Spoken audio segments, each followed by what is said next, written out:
patients often ask me if they have a deviated septum, or perhaps they've been told by their primary care doctor that their septum's deviated.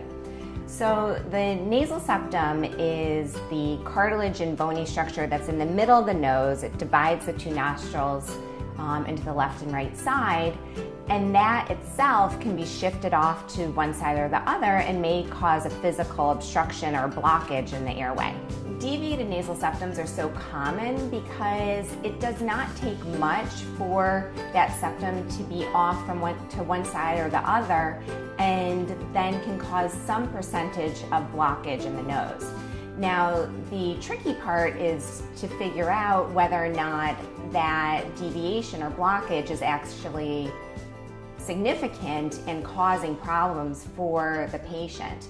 And that's one of the things that I look at when I'm evaluating somebody for the first time who comes in with complaints of nasal obstruction or blockage, or comes in with a history of a deviated septum and is asking me whether or not they really do have a deviation.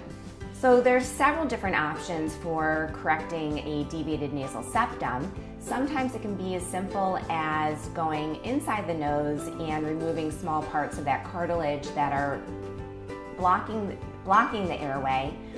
And this can be a relatively quick procedure that's done in the operating room. There's minimal downtime, maybe a few days, where people may feel like they're stuffy or have a cold.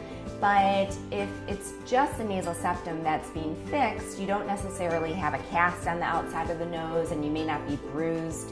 And so most people may not even know that you had surgery. However, what I often see is problems with the septum that have occurred from severe trauma or a congenital defect where that septum is really blocking the entire part of the nose or the entire side of the nose, or parts of the septum that are deviated are actually parts that are involved in keeping the nose from falling down along the bridge or along the tip.